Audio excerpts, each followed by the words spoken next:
Hello, everyone. Thank you so much for joining us today or this evening. First of all, rule number one is that we've all got a drink. So here's to everyone that's with us tonight at 9 p.m. Cheers. Thanks so much for joining us. We're going to be completely honest with you. This is a first for us. We're completely winging it. There's been no rehearsals.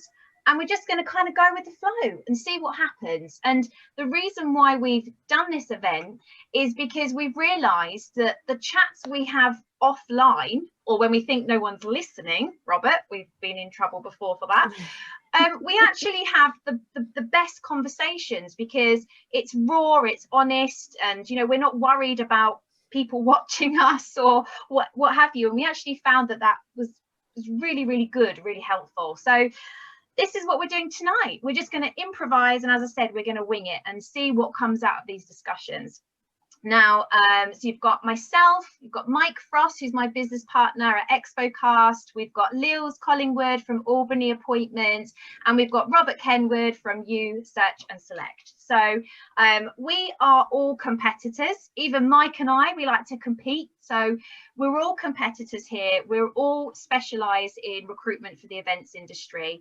And none of us had actually met each other before lockdown. So, you know, as shit as it's been, you know, there has been some positives that have come out of this. I have learned already a lot from both Robert and Lils. And so the more that we connect and the more we open up, you know, the better it gets. What are you laughing at, Robert? I love how you didn't include Mike in that. I'm always learning from Mike. He knows that. It goes without saying, apparently. It goes without saying. Exactly. Learning what not to do. Yeah, exactly. So definitely never taken credit for my words either in industry press or anything like that. No, never. So a few housekeeping rules. Everyone's kind of on mute at the moment. We do want this to be as interactive as possible. We want to hear everyone's opinions, everyone's views. But what we thought would be a good idea is if everyone could put their questions or comments in the chat box. We will look at that as we go through, and we will then probably come to you and ask you to ask the question yourself. And we'll unmute you, and then we can see your beautiful faces as well. So that's how we're going to play this evening. Now, on our backdrops, you'll see we have a thumbs up boxing glove and we have a thumbs down. So we're going to list out a couple of things, and I would encourage everyone to first of all say whether you agree, or you think it's a good idea, or whether you think it's a really shit idea and you absolutely disagree. So they are our boxing gloves, likes and dislikes. It's really difficult doing. I'm gonna cock this up now. Which one's which? Yeah. Don't worry, we're recruiters. We'll get blamed for everything anyway. Yeah, exactly. Yeah, exactly. So I'm just going to kick this off. It was a question. Actually, no, sorry, hang on. I just want actually everyone to have a little intro session. Oh, I know I've kind of semi-done it, but 30 seconds each. If you can round up who you are, what you do, and why you're here.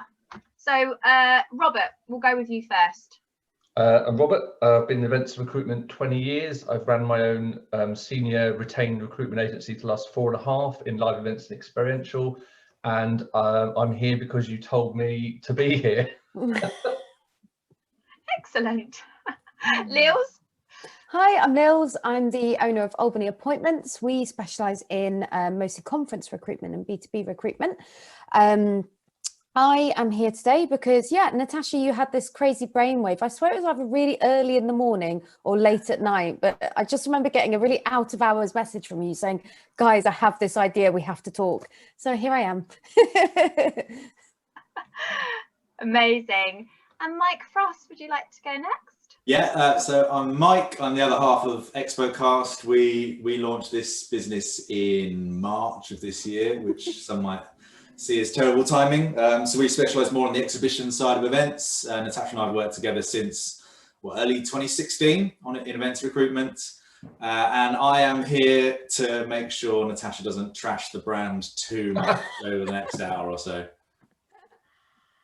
Fair enough. I think the biggest beef is going to be with you two. I know, honestly. I'm a bit worried we're getting in the way of this. Yeah, I know.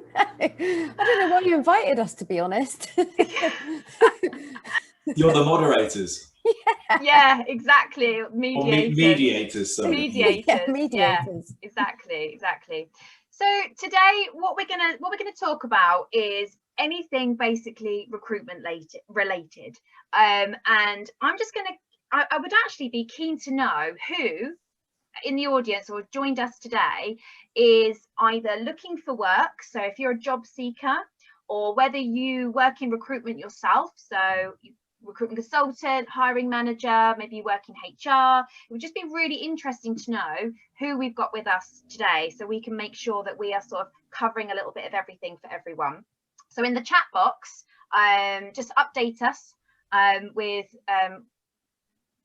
what you do and who you are. That would be great. But I'm just going to kick us off first of all with an interesting topic that Robert and I have already spoken about before, but it's about cover letters. And it sounds so silly to talk about cover letters, but are they actually of use anymore? Do they work? Are people looking at them? You know, I've got my opinion. I'm going to save that till the end, but I would love to hear from you three what your opinion is on cover letters, and should people be actually spending the time on creating them? Do they work, basically? Should we point at the gloves?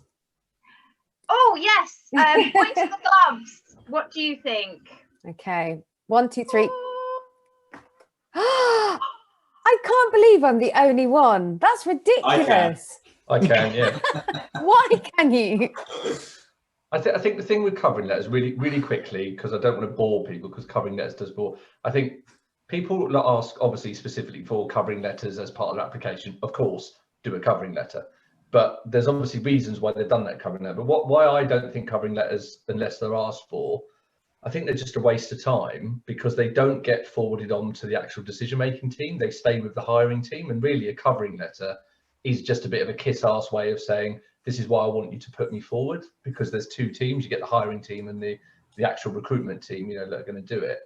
And for me, that personal profile bit in the CV, that's your covering letter bit. You know, the bit that normally people say, I'm an experienced, passionate event professional for 25 years, and I love my job, and it's just trash. The keyword jumble. Yeah, that's the bit that you grab people's attention, and that's when they forward that on. They're not going to send on, here's my 10 for shortlist, boss, plus 10 cover letters. They'll say, here's the CV, and it's the CV that we all write on. It's the CV that's looked at for, you know, skills, background, experience. It's just an opinion, and I know, Lils, you know, you've got your wrong opinion, but you know, that's, you know, everyone's allowed that. But I just think, unless it's not asked for, and even clients that ask for covering letters, I still think, like, what's the point? You're again putting hurdles in, you're again treating people like meat, you're again making them do stuff that they don't have to do. A covering letter is not going to get you the job. Skills, background, experience, personality, you know, profile for me. Go on then, Lils, explain why I'm wrong.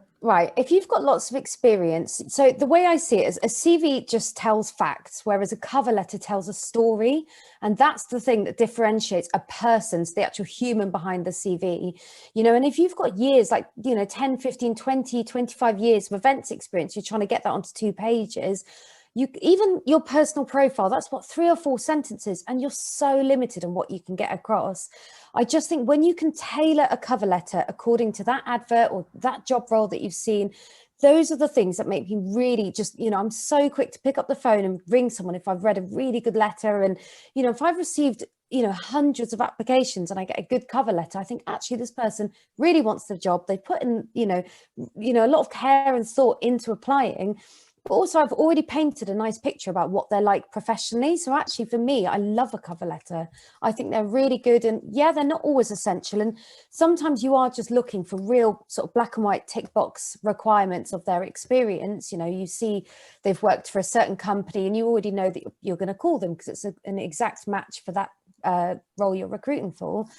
but actually, you know, again, this is where you can highlight like really good achievements and things you've done and that you're proud of, and just stuff that you just can't get in a CV. And I think your CV can pretty much stay the same, whereas the cover letter, you can adapt it. And, you know, I think it's wonderful. It's a really good way of actually selling yourself and telling a story about your career. I think you touched on something a bit wider there, though, and that's what people do with their CVs. People use their CVs and they're basically job descriptions from their past employer, whereas a CV, a good CV to both the hiring team, especially, and the recruiter and the people who are going to hire, you know, that final people, the interview, it's really a marketing document. It's showing how you can add value. So if you're like listing, I've done all this, with all due respect, your possible potential employer couldn't give two shits what you've done previously if they can't see how that links into adding value or making their life easier. So if you've like, you know, I've been a leader, okay, is the role a leader role? And if it is, you need to go into, you know, storytelling and explain, you know, situations and examples. And I think what you said there is, you know, CVs, 800, if you can't get a CV in 800 to 1200 words, it's not a CV. And you've got the wrong example of what a CV is, because CVs are they're so powerful. And even pre-COVID, you know, unfortunately recruiters, you know, we get tarnished with that brush, and it does happen, and so do hiring teams. You know, nobody refers back to you if you've got a bad CV or you haven't got the right stuff for it. But that's because a lot of CVs are really, really terrible. You know, a lot of CVs are so poor, they don't do the applicant justice. And as you know, and I'm sure you guys do, because I speak to a lot of people, I end up chatting to my applicants saying like, you're completely different to what your CV says. You know, and if we hadn't had the time to speak to them and do that pre-orientation call, you'd never have got in front of people. So I think I get what you're saying about cover letters. I would rather see, do a decent CV, do it for who you're applying. You know, I'm not saying do a new CV for each application, but the email that you send, say Mark, you know, sorry, because I sort of semi-know Mark. If I was emailing Mark my CV, in the email, I'd put, you know, Mark, these are the reasons, you know, I love what you've done here, there and everywhere. Just that body of an email, because I'm talking to you. You are the person stopping me getting an interview. You're the gatekeeper. When I get in front of the interview team, there's nothing wrong with sending another CV, 4 pages, 6 pages, profiles, projects, you know, here's some extra information. But I just, sorry, I'm going on a bit. But the cover letter doesn't need to be a separate attachment. I'm perfectly satisfied with someone just putting, you know, their cover letter is in the body of the email they've sent me with their application. You know, that's fine. I just want to read a bit more about them than just the, you know, dates where they've worked and what they did. You know, it's not a cover letter. I always just want to pick up the phone. I think for me, it's I mean, there's that statistic, isn't it? It's about, you've got about 6 seconds on average for someone who's actually going to read your CV before they make a decision whether or not to keep reading. And so that, I think that's why the majority of cover letters probably never get written. So if somebody wants to put the time into it and write one, that's absolutely fine. But I think they need to be realistic in the fact that it's likely it's never going to get read. And I think Robert's right. You know, you've got to have that focus on making sure that the CV just throws the information that the reader is looking for out there within the first 5 or 6 seconds, so that it keeps getting read. Because for me, if you're ticking boxes in terms of your experience, and you know, if you're a salesperson, for example, I always want to see tangible numbers on a CV. You know, I want to see what your target was and how you delivered against it. And then I know that you're actually half decent, and I can kind of quiz you about it a bit in the screening call. Yeah. And then it's that phone call there. That's when I'm going to try and get all of that additional information that a lot of people put in the cover letter, because you want to learn that sort of information about people in a more candid setting. If someone's had all the time in the world to write a cover letter, then it feels like I don't necessarily want to learn that information from a pre-prepared document. I want to learn it more organically over the phone or a video call. That's kind of the way I would always rather kind of learn those kinds of details about a person. Yeah, I think these are all really fair points, and I kind of agree with everyone. But I think you press the thumbs up button. I had a but. Hang on, I think everyone's got really good points, but you know, realistically, as a recruiter who might receive 100 applications, I'm not. Are you going to read the cover letters with the CVs? Like, honestly, if you've got 100 applications, what I would do is that I would look at everyone's CV. I would pick the CVs that I like or a good match to the job, and only then, once I've done that, would I then go, okay, well, which one of these have sent a cover letter, if at all? Yeah. And then I would look at the cover letter. I certainly wouldn't read every single cover letter. And I do think that maybe before the pandemic, a cover letter is quite powerful. But at the moment, when everyone feels like they have to apply for 100 jobs, that's 100 different cover letters that they might feel that they shouldn't be applying for 100 jobs. And that's the thing, a cover letter. And this is about making each application relevant, as opposed to just clicking apply with no thought has gone into it. At least when they've taken the time to write a cover letter, you think, actually, this person really does want this job, you know.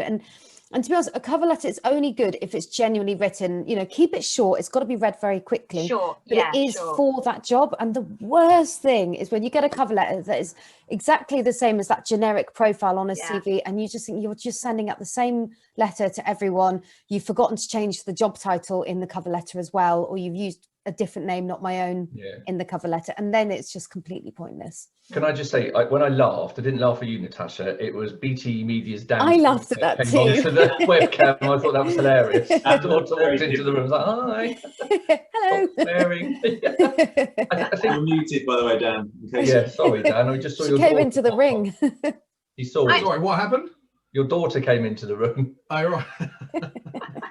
But I think there is a wider thing, I think, and I think it's a positive, and I've been talking in my one-to-ones about this, about, you know, when people say I haven't had a reply, you know, I'm emailing, and unfortunately sometimes you have to think about from the other side of you. It's you know, because when people put an advert out there, they're not looking for the wrong candidate, are they? Like, we are literally paid upon finding and selecting the right people. So we want to find the right candidate. We want your application to be the one that we go, woohoo, found it. And so the hiring team's internal. So if you're not getting responses from your CV, it's one of two things. One, it has got lost in the melee. And unfortunately, you know, shit happens, people make mistakes, resubmit it, phone up, make an email. If you don't receive a reply, it's probably because you're not right for the role. And I know that sounds really harsh, but there's a lot of really amazing, talented event professionals out there looking for roles, right? And they apply like this. They look at the job and go, I can do that standing on my head. And then they press apply. What they don't realize is they won't get to an interview to prove they can do it standing on their head unless their CV, their LinkedIn, their personal profile that Lils is now trying to pretend she calls a cover letter, but personal profile. You know, if that's not focused on what the job advert says or the job description that somebody's put out, you know, why would you expect to reply? Because, you know, I do reply back to people. You know, I have a template. I don't have time to write individual emails back, but anybody gets a template that says, like, these are the core areas the client was looking for, and unfortunately you don't hit that. The amount of email conversations I get into with people going, well, I've done this, I've done that, I've done this, I've done that, and I said, well, that's great, but that is not on your LinkedIn, that is not on your CV, that is not on your covering letter. How the hell are we supposed to know that? So I think when people talk about this badge of honor, I've applied for 100 roles, that is just, you are asking for an emotional turmoil. You are asking to be kicked in the nuts 99 times because you're just not applying for the right roles, you know. And I get that it's desperate, and as recruiters, we're all in the same boat. You know, I've been desperate since March. You know, that was the last time I build anything because of what's been going on. So we want to find the candidates. So I think a lot of it, when you read people's CV, like you said earlier, Lils, you end up looking at it and you're like, this is just a job description. You know, that people add to it, you know, but they don't add things I've learned, or they add courses to it, which is of course important, but they don't put stuff in there that's like, that will help me get a job, you know? Well, I know that you said earlier, Robert, about, like, obviously you don't have to change your CV for every role that you apply for. Having said that, I do recommend that, you know, if there is a role that you are sort of super keen on, and I think, yes, have a generic CV which covers everything, but if there are a few roles that you think, I just love the sound of that role, it's perfect for me, I would definitely go out of my way to spend a little bit of extra time just making sure that the content in my CV also matches the job description that I'm applying for. When I say match it, I mean, don't copy and paste the job description into your CV, but look at the buzzwords. Look at the buzzwords that they're using. And just make sure, because sounds terrible, but I'm going to be honest with you. The first thing when I look at a CV, that is the first thing I do. I look for the buzzwords. I scan it. I scan a CV. I look for the buzzwords. That's my first thing. So if I'm looking for a marketing manager, I'm looking first of all for the word marketing. That helps. Anything, paperclip, anything digital, anything marketing, basically. Okay. Once I've found enough buzzwords to satisfy me, I'll then look at their job descriptions and where they've worked. Now, especially for all of us in the events industry, we have those typical organizations that as soon as you see those names and those brands, you instantly think, okay, yeah, great, they're a good fit, they're obviously in the events industry. That's if obviously the spec is that you need someone from within the events industry, and then only then, once I've got this person has done marketing, okay, they're part of the industry, only then do I ever read the personal profile. That's like the last thing I read. But the personal profile is what it says, it's personal, and that kind of links into this whole big push on personal branding that Mike and I really focus on. I think you guys have as well, and it's about encouraging people not just to think of a CV as a way of job hunting, but there's so many different things to build on your personal brand, and your CV is just only one tiny part of that. You've got and it's not going to get you the job either. A CV won't get you the job. It's to get people get your CV and then they go and find you on LinkedIn. So if your LinkedIn's no good or doesn't match it, it's screwed. Yeah, exactly. Definitely. And if they don't tally up, they're going to be thinking, oh, have you lied on that? Have you what's actually the truth? So you've got to be really careful, and you've got to make sure. I see people whose dates don't even match up. The dates are completely different. There's jobs on LinkedIn that aren't on the CV, and vice versa. Like, I don't know. To us, it's our day job. It feels like it should be really obvious that those two forms of your experience should at least match up in terms of where you work, the job title you held, and the date. So that's the bare minimum. And then if depending on how you want to fluff that and what sort of tangible figures in terms of targets or budget sizes or P&Ls or whatever, that's kind of up to you to tailor that. But and I would say the when I said about not changing a CV, I mean, if you're going for freelance, obviously it needs to say free. If you're going for, I tell you, there's a really good person that everybody should follow. There's a chap in the States called Adam Karpiak. I don't know if you know him. No. He's a recruiter. His surname is Karpiak. He's phenomenal. 127,000 followers on LinkedIn. Wow. He's a recruiter for as an accountancy recruiter, which sounds like the most boring thing in the world. The last post he just did was him with a sheet over his head in glasses talking about ghosting. He's absolutely where I would love to be, but he's too. If you did that in the events industry, you would piss people off, because he is a bit like, I put on my post earlier, if you don't put a mobile number on your CV, are you really human? Now that would probably upset a few people, but he posts stuff and he put 2 CVs in for a job with his own company, and he put one CV on, which was a generic, same name, one CV which was generic, and one CV he literally put marketing. First CV, he didn't get a call back. Second CV, he got a call back because somebody read it and said, oh, look, this person's applying for a marketing role, and it's got the word marketing in it. So he got that call where then he could go, obviously it's not me. So it's not just automatic tracking software, which is a computer reading your CV. They still have a person that has to read it. The computer doesn't say no, a human says no. But hiring teams and general recruiters are human keyword searches. And it's just like, as an event professional, when we used to get an RFP, if I saw, for example, it's been like 15 other agencies invited, I wouldn't tender for that. The incumbents being there 20 years, you look for things as an event professional that are warning signs, just like recruiters do, and all of us have worked event side as well, so we understand it more than your bog standard recruiter. So we do know what we're looking for, and it is quite demoralizing when I work with senior event professionals and you see, and I sort of know some of these people. I'm like, I know you, so I can pick the phone up to your CV, but it's terrible, and some of them are paid for it. There's loads of people scamming people at the moment, paying for CV, LinkedIn. CV reviews, and it's shocking. You know, it's paint by numbers rubbish. I'm gonna jump in just because, like, I feel like we could just talk about this forever, but there is a few things that I just wanted us to say yes or no to, and it is based on CV still. So just quickly, the length of a CV, how long do we think that should be? I'm going to kick us off with, I definitely think any more than 2 pages is too much. I definitely think you can fit it in to 1 or 2 pages, even if you've got 30 years of experience. That's my opinion. And anything over 10 years background anyway, unless it's relevant, isn't, like, it's just a waste of space. Yeah, but that actually goes on to one of a question that we've got from Mark. Should every job you have done be on your CV, as this can become a long list? And I think no, it absolutely shouldn't be on your CV. Only relevant jobs. I mean, if you're going really far back, you know, if you've got 10 years of relevant experience, I mean, it's like, you know, me putting bar jobs on my CV. It's just, there's no point whatsoever. It's you know, you could always just put one sentence saying, you know, with dates saying, you know, previous jobs in retail or something. You know, it's no one needs to read that. They're not going to look that far, you know, kind of down the CV anyway. So yeah, no, you're right. I mean, it's worth noting that if you've got big gaps in your CV, I would always recommend that you explain why there is that gap.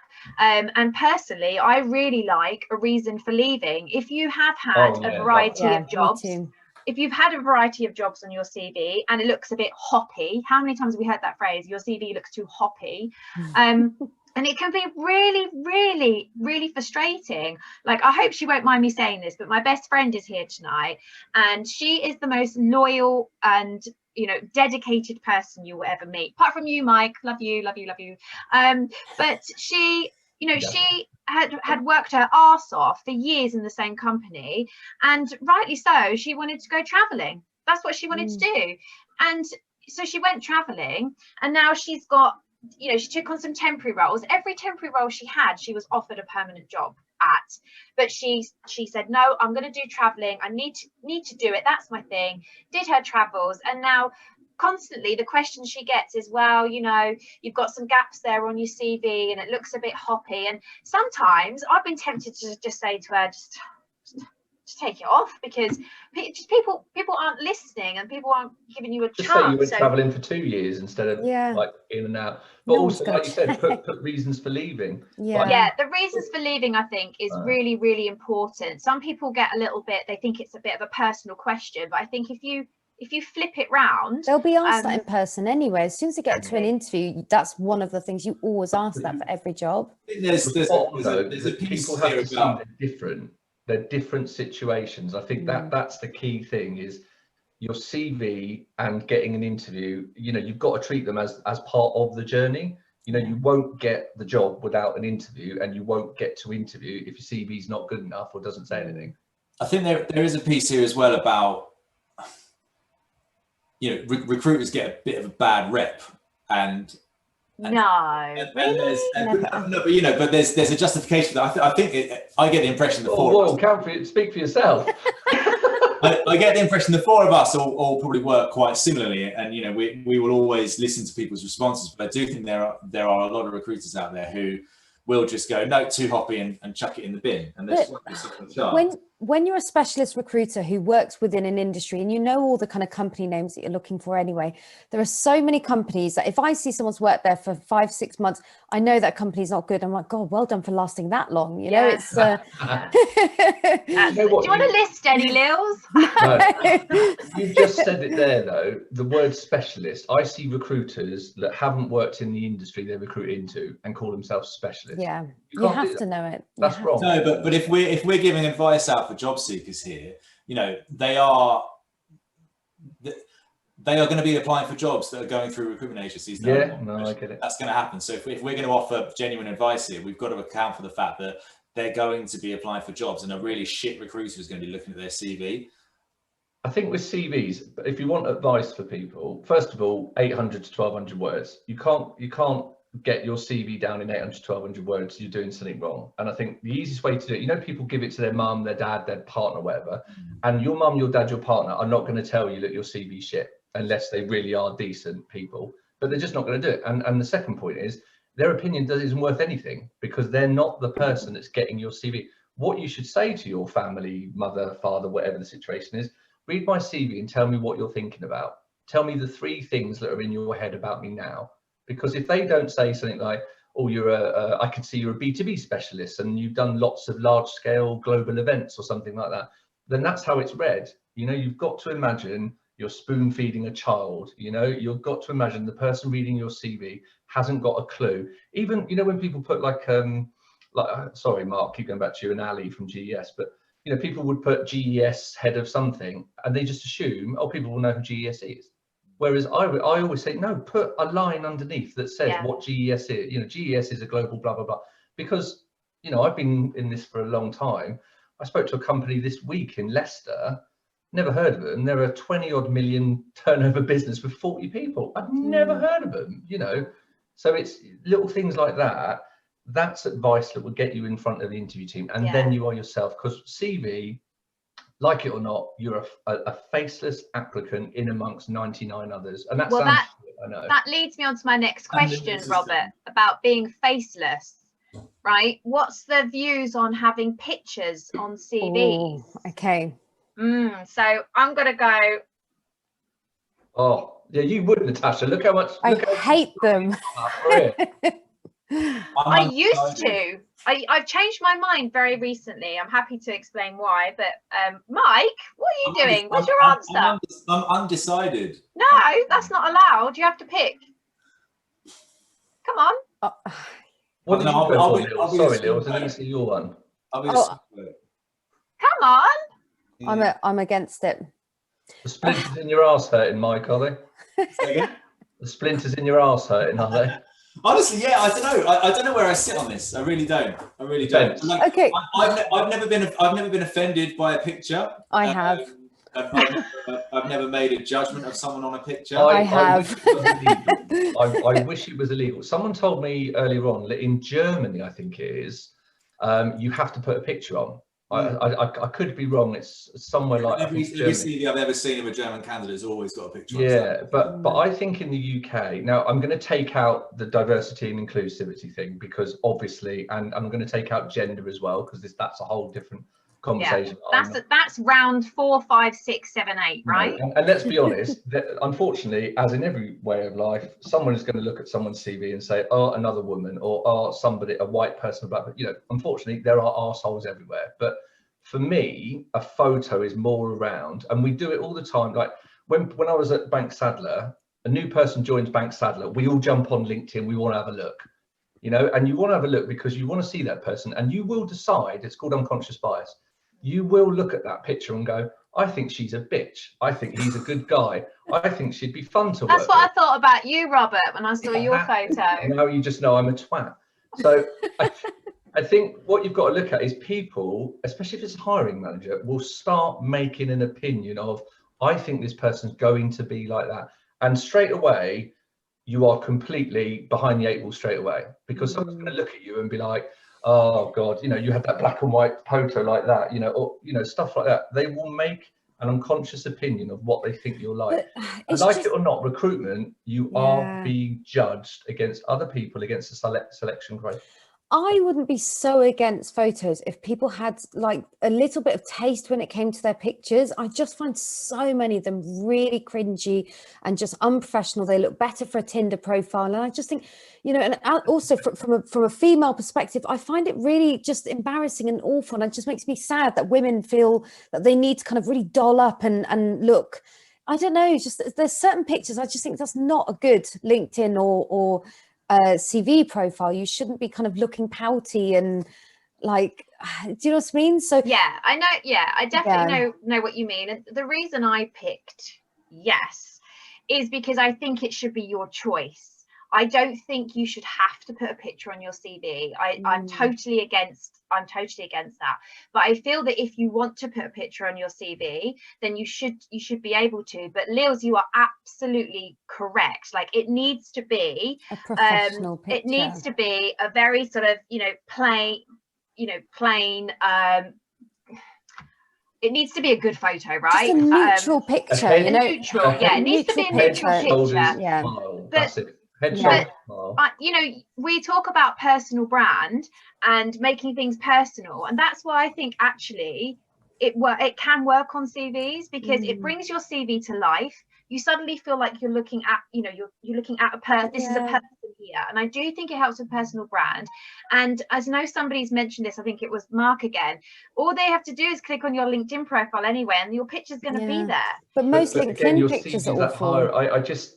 Well, like that's a whole other subject, the LinkedIn profile pictures, isn't it? Like But Mike said, you know, advice for people, and I've just seen, and she's put it public, so I'm sure she won't mind, but when you start talking about photos, and we're right, we won't talk about, but Narmeen mentioned about she doesn't want to put a photo on because she's, you know, from a black and brown background, and she feels she'll get discriminated against, and that makes your heart fucking, that's break and anger at the same time. absolutely. My advice is to people, don't put your photo on it, because try to make it as streamlined. Because look, the bottom line is, when you get in there in the first place, they're going to see you, but from an unconscious taking away the really insidiary gender D&I point, people will start to make assumptions about what you're like to work with, and then they'll be like, don't really think I'd like to work with that person. I'm going to put them in the maybe pile or the no pile. It's just people can stick in your head for the wrong reasons, and I know it's bad, but actually I can't help it. Like, I had one guy apply for roles, and he had a photo of himself dressed up really dapper in like the most really nice sharp suit, and you look at the photo and he's in a suit shop next to like a 50% sale rail.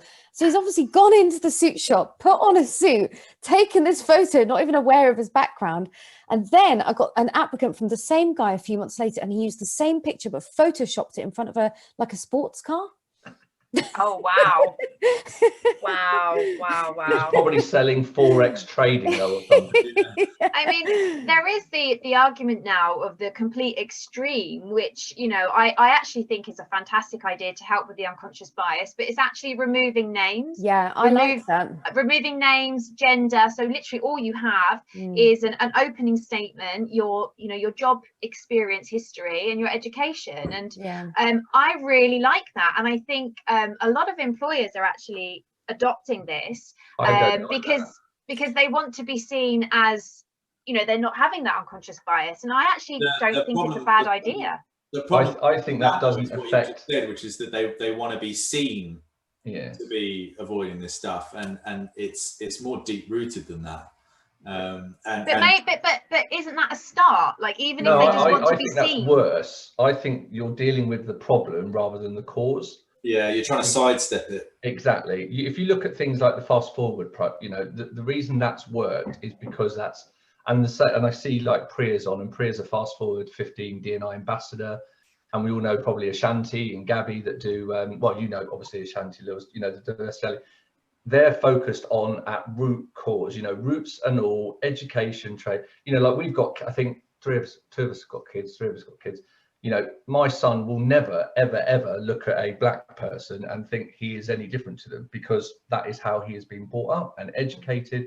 And I think the education part is the key thing to it. I do get what you're saying, but I think you're almost saying to people, oh, we get that you're going to be a bit racist, so we'll try and sort of make you not racist by not putting the details in, you know. And I think for me, it's much more about explaining to people. And I had a really good conversation with Shanti about this. She said, I think it was, is it 3%, Lils, of the event profs, the whole amount of people in the event profs, 3 to 4% is from a black or brown background. And we were talking about the fact that, you know, if you've got 3 to 4% as a starting place, you're never going to increase that 3 to 4% just by focusing on that 3 to 4% and where they go in their career.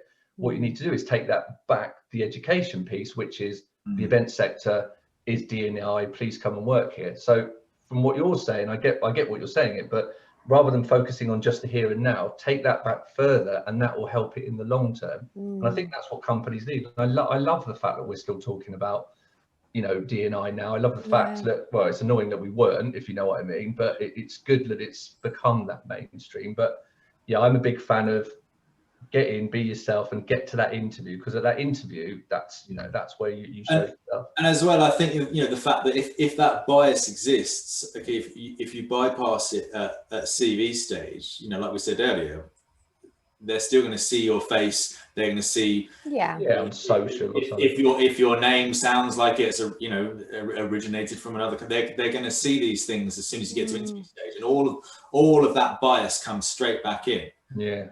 My partner has I just have to say, a person with a Ali Sumar is actually part of my name. My full name begins with a Q and has a W in it as well.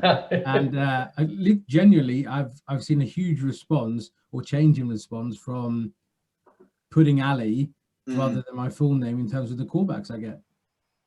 I'm sorry, it breaks your heart and it's wrong, and we're all So as someone with a lived experience of that, then would you prefer that companies anonymize CVs before it got to interview stage? Because we're all coming at this from a perspective of generic white people names and white people faces. So I'm happy with white. I'm not happy with generic. Yeah. So I have a fairly strange background. So I don't sound it, nor do I look it, but I'm Swedish by birth. So I grew up and was born and raised in Sweden, moved to the UK in 2001. And essentially for me, it's been really beneficial to be anonymized, because it kind of gets rid of, I look in a certain way, and I've been targeted and profiled throughout my entire career. And, I'm sad to say that, whenever I used to go on site, I was Mr. Random. I've been stopped more times than I can count, as head of department or head of the event. I always got picked on. And even in the end, my crew got me a business card that said Mr. Random. So for me, it's been really helpful when it's anonymized, because I think then my skill set and what I can actually the value add that I bring is to the forefront. And then whether I turn up and they don't like the look of me is nothing I can do, but at least I stand a better chance of getting to interview stage. My partner has to put the fact that he's British on his on his CV, because he's Indian. He's got an Indian name. And, just to avoid any kind of unconscious bias, he has to state the fact that he is British, which I just think is crazy. I was a bit like, God, I'd never think to do that for myself. But and I think the issue with the anonymizing to try and remove that unconscious bias is that some companies will think that's all that they need to do, and it's okay as long as it is done simultaneously with trying to get to the root cause and making sure that they are trying to attract candidates from all backgrounds and all demographics, because a lot of it is just done for face value and not for the right reasons. You're absolutely and also right. people are cowards, aren't they? When they're not in front of you interviewing you, Yeah. No one's going to say, like, I mean, Ali's an ex-client of mine. When you told, no one's going to say, "Oh, Ali, you're from Sweden." No one's going to say it to your face, because it's racist. "Oh, that's a funny name. Where are you from?" That's racist. No one would say it to your face. But if they're reading your CV, they're sat in their office and they can be racist, or not racist, but just not think about it, and because it's cowardness, because they wouldn't say it to your face. And I think if you get in front of that interview, there's no way that they can't. If you go in and absolutely nail that interview, it'd be obvious. It's like, oh, actually, we didn't give you the job. Why didn't you give me the job? I think this topic probably definitely deserves we're not quite demographic panel, are we? Really? No, we're not. But it definitely deserves its own session. It's not something we can just touch on. It doesn't do it justice, And to be honest, I think people like, the agenda that Lils does, is phenomenal. People should look at Ashanti, and I know we talked about diversity ally. I always call it allies, because I call it ally as well, but it's ally, isn't it? It's ally. Ali McBeal. The DA, I call it. And Priya, obviously, that does the Fast Forward 15 D&I. There's people out there who are doing it, and it's right. Doing it brilliantly, definitely. And doing it so well, absolutely. I would love to just give the audience a little chance to it was great to hear from you, Ali. Thanks for just coming in there without being invited. It's brilliant. That sounded a bit passive aggressive. I love it. This is what tonight is all about. Is what it's all Passive about. aggressiveness. Yeah. So we got a question from Nadine. Nadine Alizaid. So Nadine, would you like to unmute yourself? If you If can, you if want you're still to, here. obviously. No, you have to. Of course, if you I'm want still to. here. Hi Nadine. Hello, fine. Would you like to, how are you this evening? You all right? I'm very well, thank you. Yeah, all good. Really Good. interesting talk. Thanks a lot. That's all right. No, thanks for coming. Do you want to pose your question to us? Yeah, sure. So I was basically saying that I'm a freelance event producer. I've been freelancer for just over 10 years. And before that was a permanent member of staff. And obviously when you're a freelancer, you sort of cover multiple events in a year, sometimes with very different roles. And it's just, what's the best way to sort of show that on your CV? What are you applying for most of all? Are you applying for a mix of permanent positions and sort of freelance short-term contracts? No, pretty much freelance. Okay. Not I can give you one piece of advice that I've learned with setting up freelance the last 3-6 months. Everybody interview always asks the freelancer the same questions. So you should put this on your CV and your LinkedIn profile. Everybody wants to know, what brands have you worked with? What clients have you worked on? What projects have you done? Where was it? How much was it? And how many people attended? An addendum. It's more of a portfolio, isn't Yeah. it? They want to tell. Think about that process. You know, gatekeeper going to put you in front of the decision-making team. They want to put you in front of the decision-making team and go, oh my God, Nadine worked on the Olympics opening ceremony. She did Facebook's town hall. Oh my God, she does £1 million budgets. And you might think, well, I've got all that. I'll talk to you about interview, but you won't get to interview. Yeah. You won't get a phone call. And as a freelancer, you're in a great position. And I know things like NDA, confidentiality agreement, what you do is you put this separate. So you do a bullet point and put agencies I've worked for, list of agencies, brands I've worked for, list of 8, and then projects, list of projects, because you're not then saying Jack Morton, Facebook, Town Hall. You're just putting Jack Morton in there and Facebook there and Town Hall there. And that's what people want. And also, and I don't know how others feel about this, if you're a freelancer going for a gig, I would put your day rate on your CV. I would tell people what your day rate is and put your or on your email and tell them if you'll do a discount for 5 days or 1 month, or, you know, because they're the questions that those hiring teams will then get asked by the client. Who they work for, how much are they, what, you know, that sort of stuff, because you'd hope that the skills and experience was a given. Yeah. I've got a question off the back of that. Sorry, Lils, to interrupt, but do you find that when you're applying for roles, Nadine, that if you're applying for permanent roles, do people say, you know, a lot of clients they get worried that you don't really want a permanent role, and you'll get bored of being in the same place for too long, and then you'll want to go off again and do something else freelance. You know, do you experience that at all? Well, I really only put myself forward for freelance roles. So I get the opposite. I get, oh, please come and join us as a permanent person. Don't be freelance. Great. Come as a permanent. Put that on the CV. You put that on the CV. Everyone asked me to join them. Sorry, Lils, I interrupted you earlier. No, not at all, not at all. I was kind of just, I suppose just agreeing with what Robert was suggesting. I mean, the one thing I often suggest is going back to the kind of 2-page CV thing.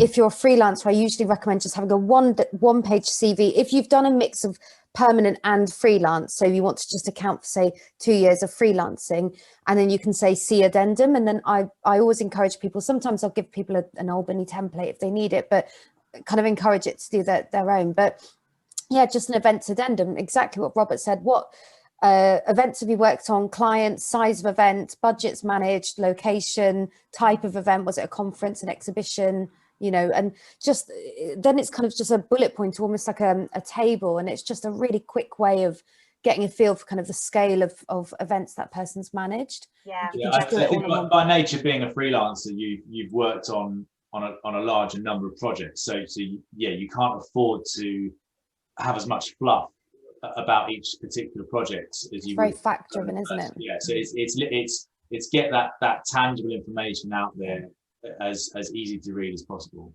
Yeah, and also get your CV to a guy that knows about freelance. Absolutely.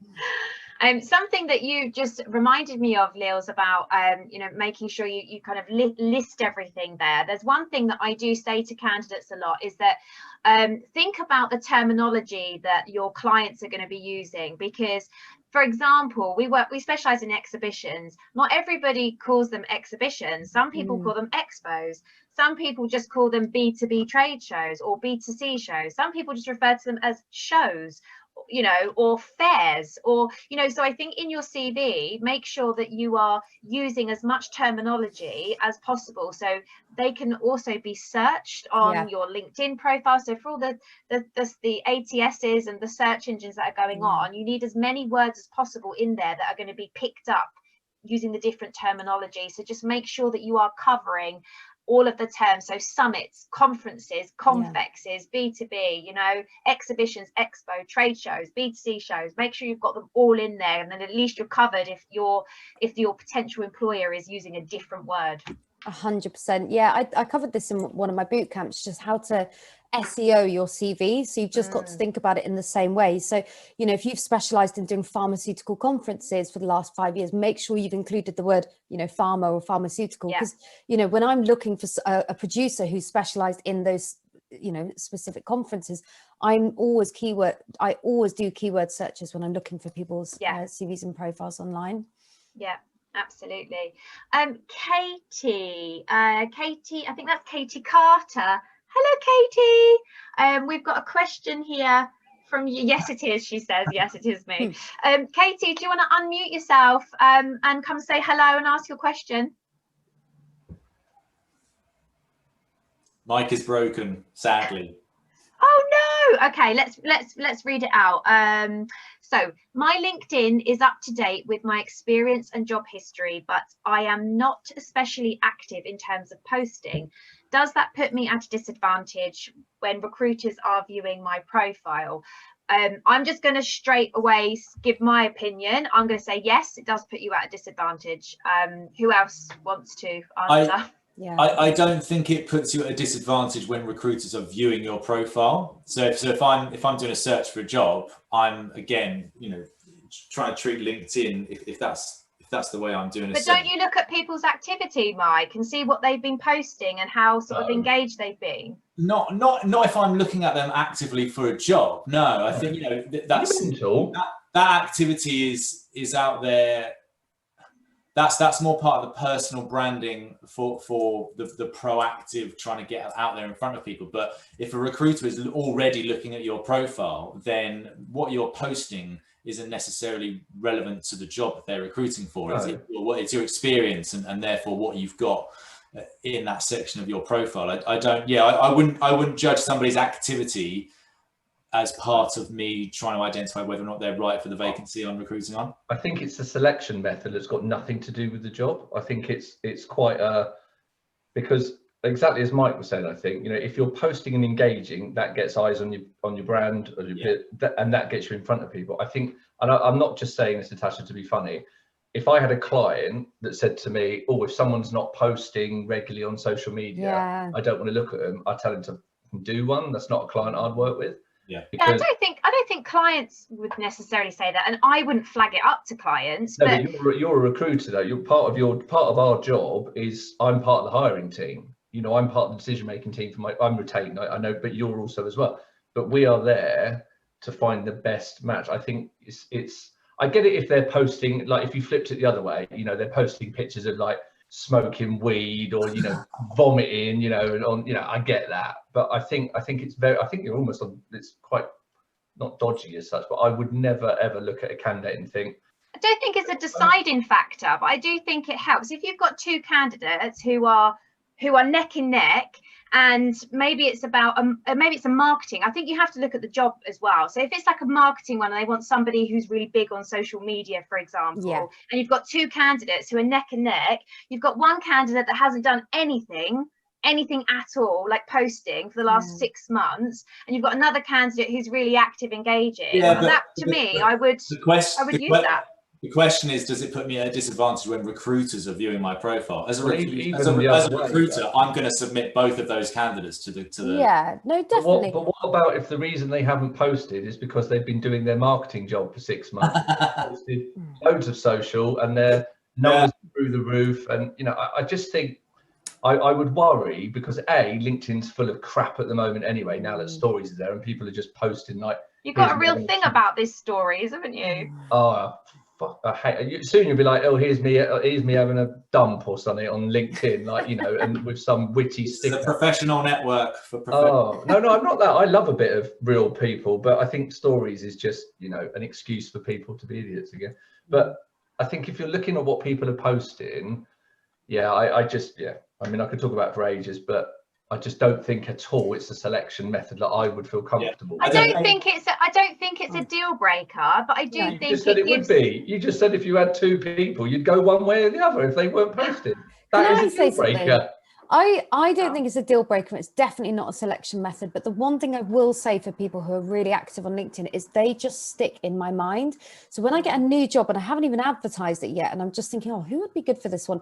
And it's those people that I see every day and they're constantly engaging. I'm like, yeah, they'd be perfect. You know, it's just, I think for me, it's about kind of staying on someone's radar and just being really visible. You know, that's what I agree with you. That's sort of, I think, what Mike was saying.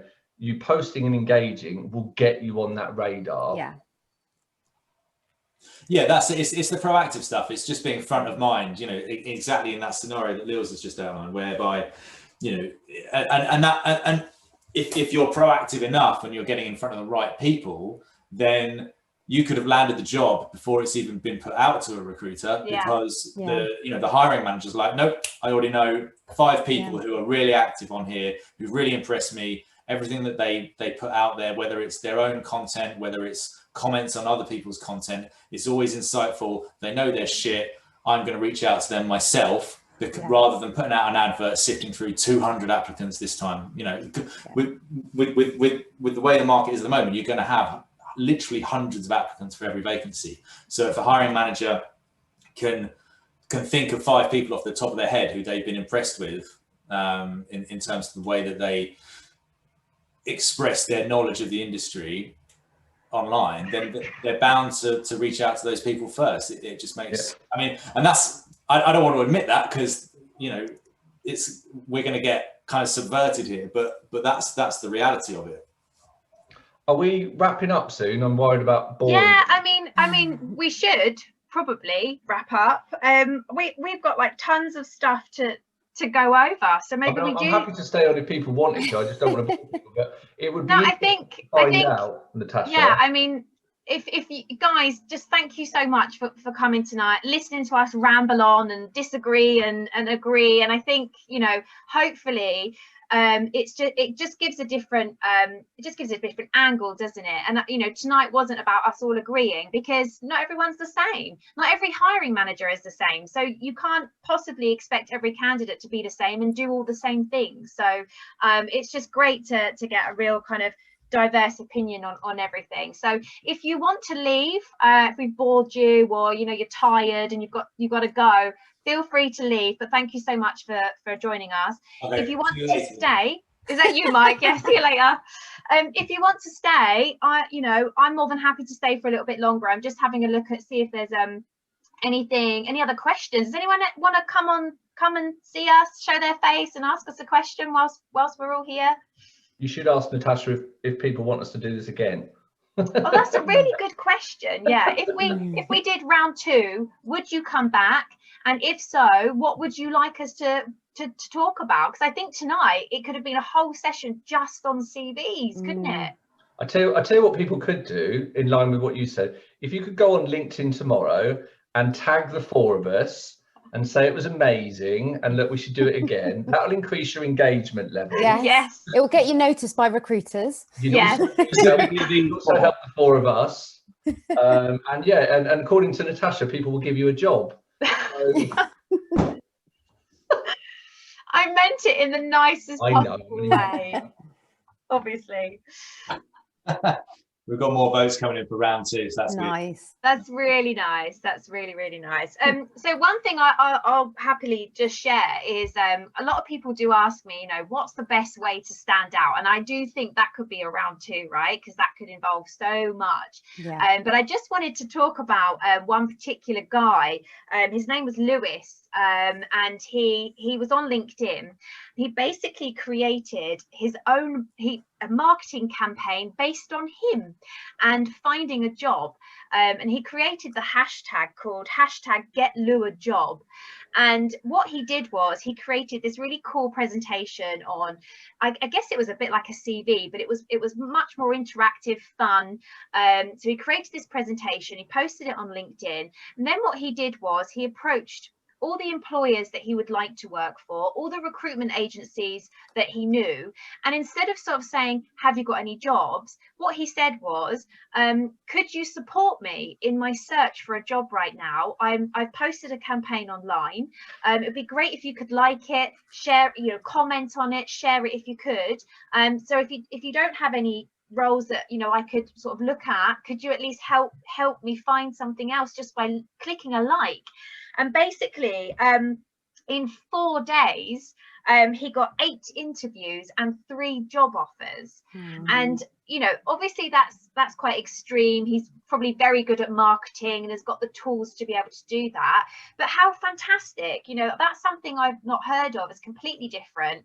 I thought it was really, really cool. Good for him. And so, yeah, I just wanted to share that really, because that's just a small insight into maybe just thinking outside the box. I hate that term. I really hate that term, but it is true. Sometimes you've just got to do something a little bit different. Has anybody got any other examples or, you know, of innovative ideas they've seen online for job seekers? I once saw someone put their CV on a beer bottle label, and then they'd sent the recruiter a crate of beer, and they just said, oh, have a beer on me, and you know, so they would read the label on the beer, and it would kind of just outline their experience. I thought that was quite cool. That's good, especially for the events industry. I remember hearing a couple of years back, like there's a chap who was had a job search. He's like, all right, I've got 800 quid left in my savings, and he paid for a billboard in his town that just sort of basically had a big picture of him and said, I need a job. And everyone, like, various companies were like, that's to use your phrase, you know, good outside of the box thinking. And he got a bunch of interviews and eventually a job off the back of it. I mean, that's a fairly hefty investment, and not an online innovation, but nevertheless, you know, I don't think it's something that anybody else had done before. And then the only other one I heard is not someone trying to get a job. It was actually a recruiter trying to win business. They sent a massive clear Perspex box full of like sweets and chocolate and snacks and stuff with a letter, you know, a very small bit of paper at the top, basically just sort of said, if you want the key to the padlock, you've got to give us a call and book in a meeting. That's cool. Wow, that's cool. I probably put a lot of money in sweets. Oh.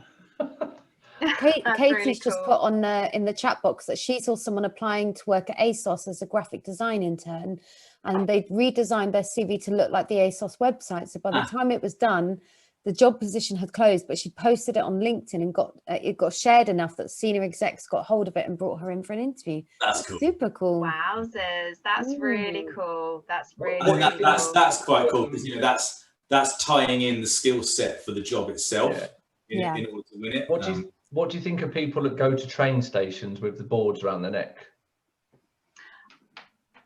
I mean, when I see that, I always think, bloody hell, fair play. Like you've got guts. Like, I do think that, whether or not it works, I don't know, but I do think well done. If you're going to do stuff like that, it's got to be relevant to the industry in which you're trying to get a job. You know, I don't think that maybe he's trying to get a train constructor job. I think the thing is with all of these ideas, though, is it's the same as anything in life, isn't it? It's, you know, you can wrap a bow around a pig if it's still a pig.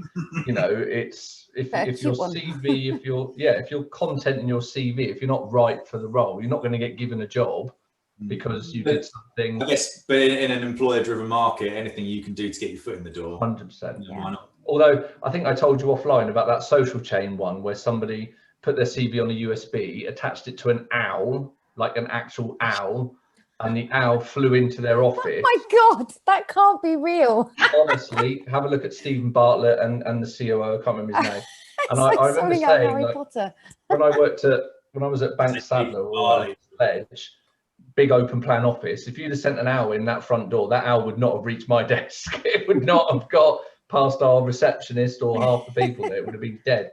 But again, it's that, you know, it's not cheesy, but you've really got to make sure, you know, that you're going to the right person, you're getting the right content in your CV, and it works. Otherwise, it can backfire amazingly. Tailor it just like you would a cover letter, Lils. Sorry? Yeah. I'm just saying now, if someone is really desperate for a job, I will probably be bribed with a puppy quite easily. So if it wants to get me a dog. A lockdown puppy. Yeah. If anyone sees Lils driving around asking, do you want to see her puppies, or, you know, say no, or a sweet, would you like a sweet? No, stay away from her. Don't trust me. She's a woman.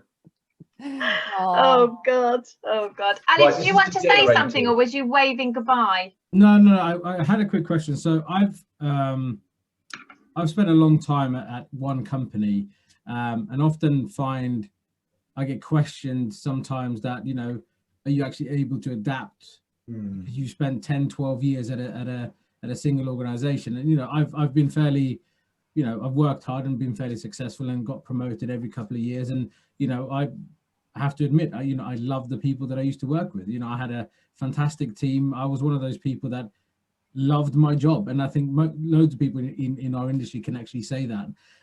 But one of my questions is, what's the best way to kind of convey or answer questions when I get going? You know, you spend 12 years. How are you going to adapt or apply your skill sets outside of this, you know, everything you've learned over the last 12 years just at one organization? I think an organization is made up of people. Unless everybody else you work with was also there for the last 12 years, you know, by nature have worked with a variety of different people in a variety of different environments. Just because the brand name has been the same doesn't mean it's not had a, you know, a culture that has adapted to the people within it. I mean, that would be my sort of instinctive reaction to that question. But it is hard, isn't it? Because sometimes you feel like you can't win. You know, if you've been at a company too long, you know, you've been there too long, or if, you know, or you're too hoppy, like it does feel like that sometimes, doesn't it?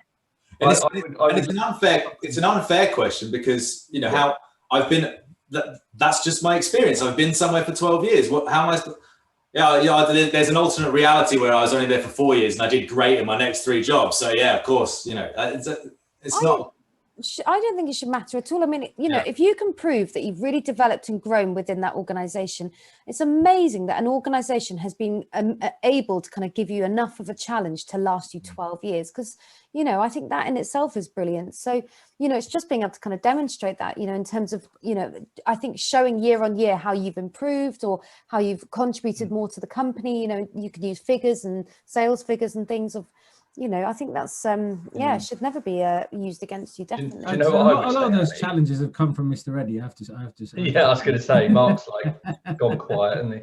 No, Ali, I can say, was an outstanding person to work with.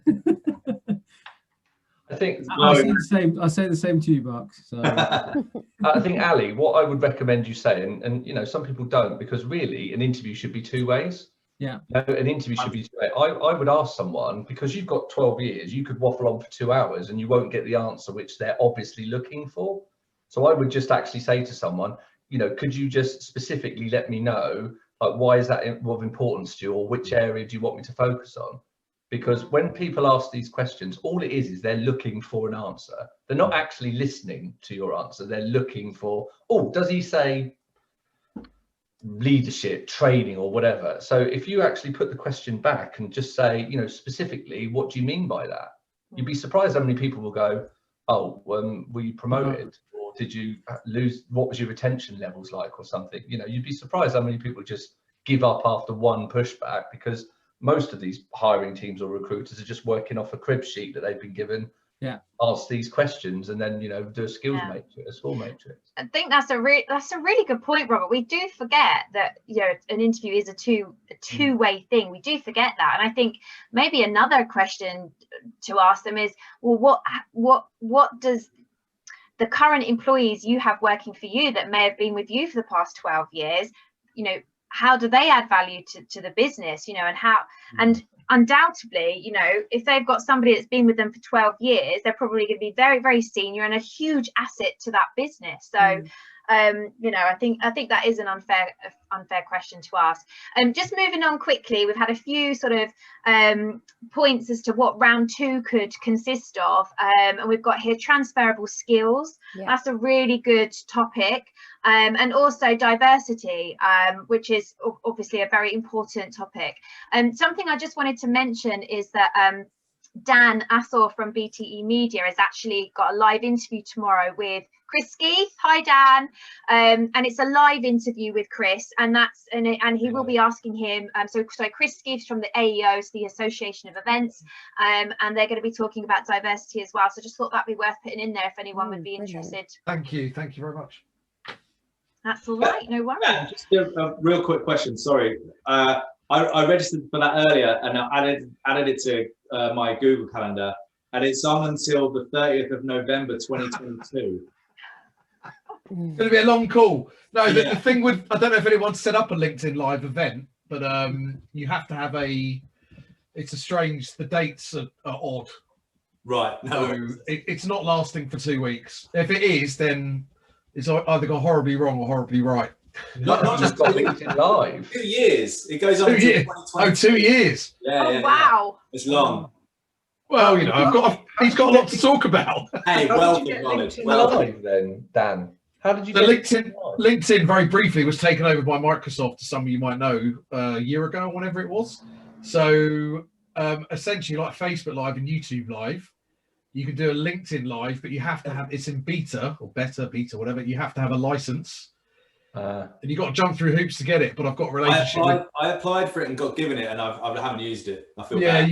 You've got LinkedIn Live. What's going on here? Oh, Robert's very upset now. He's been left out. I've done it through Disruptive Live, through a partner that I've only just got stories. I would stop stories with anybody. Bloody stories. That could be a whole different debate. Well, I applied for it, and I must admit I was quite snobby about it, because when it says how many followers have you got, and I was like, 22,500 actually. Give me this immediately, and I didn't get it. I was like, my content's obviously pony, isn't it?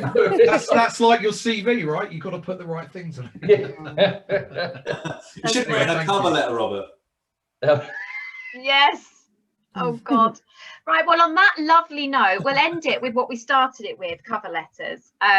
So thank you, everyone. Thank you so much for coming this evening. Yeah, thank you, everyone. I've actually had tons of fun. Before you say, Natasha, on a personal note, thank you very much for inviting me, and all the banners that you've done, and all the, I know we give you a lot of grief about pushing us and all that, but thank you very much. It's been amazing. It's been really good. Thank you. Honestly, it's been brilliant. Thank you. I just think I just love learning as well, and listening to you guys, and you guys are coming up with stuff, and I'm like, oh shit, why haven't I thought of that?